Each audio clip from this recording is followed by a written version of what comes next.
For me, you cut on the tape and it all comes down to footwork. And for me, being able to control my speed of my drop and really breaking down each step of the drop and how to play with great anticipation. And these past two practices, it's kind of back to that feeling of just playing. And that's the part for me that's fun. And really, I feel like my knowledge of the game from last year is it's grown a little bit, but it always grows. The more you keep going, the more you learn. But for me, it's the drop and playing with that, just playing smooth and having fun playing smooth and just going out there and making plays. And for me, I think that's the biggest thing is drop and just playing the way, dictating how I want to play. And that all comes down to one thing you control, and that's how you drop in the timing you're playing with. Yeah. I mean, obviously, being able to start my freshman year was awesome, and then, kind of the last 2 years has been kind of rough. But I guess the biggest thing for me is I've always just been one to keep a positive attitude and always look forward. And I have a great relationship with Keanu. I have a great relationship with every single person on D-line right now. And it's never really been about me. It's just about, how can we improve? How can I make myself better to help the team? It's not, how can I make myself better so I can do this and be this guy, this and that. No, it's more about, I just got to keep the positive mental attitude. Just because bad things happen to me doesn't mean I have to have like a negative overcast over the whole team or anything like that. So I'm really just able to keep a positive attitude and look at the bright side of things and, work as hard as I can to get to that level again. So that's what I'm doing. That's what I'm doing every day. And that's why I'm excited about it. So. Talked about AJ Abbott and mentioned some of the stuff that he's flashing. He seems to be more consistent, that he's, doing, he's talking to you more and whatnot. Are there a couple of things that you're seeing on the field that are, that are different from what you saw from him last year, during the spring? I just think he's taking a bigger approach mentally for the game, and, not knowing just what his job is in a certain concept, but just seeing the big overall picture. I think he's taking time to really just, study and understand the why. And I think it's starting to resonate with him. And you can see that just in a lot of plays that he makes. And again, AJ, he's physically gifted, and out there, he has an element of, quickness and suddenness.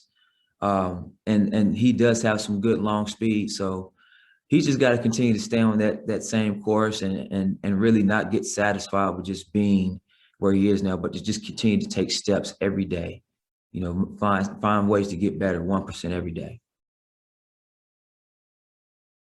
There are a lot of areas that I can still get better at. And one of them that I've kind of been trying to focus on a lot is just in my pass coverage. I think for the most part, my pass coverage has been pretty decent since I've been here at UW, but I think just taking my pass coverage to a whole nother level where I can make plays on the ball and create game-changing plays like interceptions. I mean, I see a few plays even last year in a shortened season where if I got a better break, if I had better eyes, if I did something better, if I saw a certain receiver do something, then I know it's coming, something might be coming behind me, stuff like that. I mean, I think that's an area that I need to get better just in order to help our defense even more and make those game-changing plays that help everyone. Joe, you mentioned Jack Nelson and Trey Wettig as a couple guys that are battling for time in the two deep. What does each of those guys do well that has put them in position to contribute? And I'd also ask the same question about Logan Brown, since he's another young guy people are excited about. For sure. Each of them have bring different things, as you suggest, and each one of them have certain things that they need to overcome to kind of take that next step. So Jack, I'll start with him. There is a physicality and explosiveness, a let it loose mentality that is infectious. And I think that's what is really pushing him into the opportunity. You know what I mean? And his athleticism shows up because he's going a million miles an hour. And there's definitely some things from a standpoint of technique, some fundamentals that he needs to clean up so that he can be consistent. Trey Wettig, man, there's a ton of things that shows up on tape that he does naturally for such a big person. the way that he steps off the ball, the way that he sets, just some things that he makes look easy are surprising.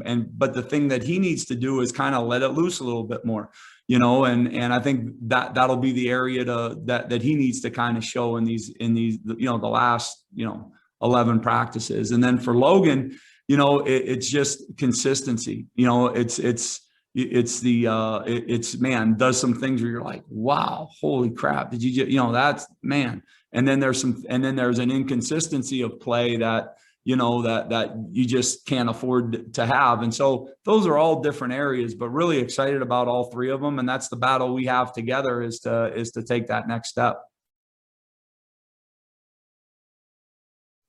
I was definitely not happy at all, with the impact I made on the team last year. I felt like I could have been so much more of an impact, in many ways, I feel like that's a big part of me, and I need to be better at that and work harder, and because obviously what I was doing last year wasn't enough, so I need to go harder.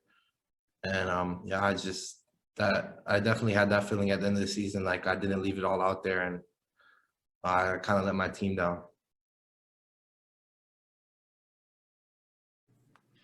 Kendric, when you looked at last season, you mentioned you were held out a number of games, and then Danny obviously missed some as well. Just do you get a sense from the receiver room, especially maybe from you guys, just some hunger or the desire to kind of show last season wasn't who you guys are? Yeah, it's always, I think we always gonna have that hunger or that hunger mindset, or like I call it like being a dog. Just just having that mindset. Okay, like hungry, you're gonna outwork that person in front of you, no matter what scouting reports say. Like something that I know that I've always had, or I've always been taught to have that dog mentality. Just whenever you step on that, like kind of like Russell Westbrook is a great example. Off the field, he has a great off the court for Russell Westbrook. He has so many friends in the basketball world, but when he steps on that field though, or when he steps on that court, there is no friends. If you're not fighting on the same side as him, he's going out there every day, giving it 110% effort, and he's trying to kill that person across from him. And I think just having that mindset going into this year, trying to make sure everyone has that mindset, not even just the receiver group, just the team as a whole, just having that, us trying to have that dog mentality. Like when we step on this field, there's no friends. Like your roommate might be a DV, you might be roommates, but when you step across the lines, there are no friends. You should want to try to kill that person, dominate that person every rep, because that's only going to make you better, and that's only going to make the person across from you better, and that will make us better as a team. Hank, Paul had some good things to say about Dean Engram and Alexander Smith the other day. What have you seen from those two guys, younger guys that are starting to move their way up into the rotation in that corner? Well, I think they ready. They want to get on the field. I think they've been doing a good job of handling the load. Both of them, since Fayon has been limited, they both have taken on the role of playing corner and nickel. So, they're doing a good job of retaining the information and understanding where they fit within the defense. And, they're starting to pick up the techniques and understand how to read the receivers. And, I think they're doing a real good job for us. They playing hard. And those are two of the guys I would say are really tough mentally, being in that position, just challenging receivers, being able to play guys in the box, receivers off the ball, and then be able to now transition and go back outside. So, I really like what I see out of those two young players. So kind of opens up the world when you have guys like that. Sometimes it's a corner, right? You look at Natrell Jamerson, was kind of the same mold of, well, he played corner, he played nickel, and all of a sudden he kind of ends up in that safety position, and you use his athleticism to create some matchups that are, more in your favor. Hoping to find guys that fit that mold. Jam was pretty special for us this senior year, and trying to find guys that are flexible, right? To me, what I hit with our safeties a lot is there's very few, when the farther you play this game, there's very few guys that I would say, man, he's just a safety, right? There's safeties that have the ability to play like corners. There's safeties that have the ability to play like inside backers or outside linebackers. You have to have two, right? You have to be able to do two, or kind of the age of football that we're in with all the spread, all the RPO, you can create some issues. So I always trying to find what is that. These guys need to be dynamic at the safety position alone. What's next, right? What is that next thing that's going to be your niche to make you stand out and different from the rest? It's crazy because there's some small stuff that you wouldn't think has like as much of an impact, but you know, having to lift one person per rack in the weight room all winter conditioning it's honestly, it obviously does that thing. It kind of spreads out the bond, but being able to get back to lifting like with a partner and stuff like that, those small connections, those like make a huge difference.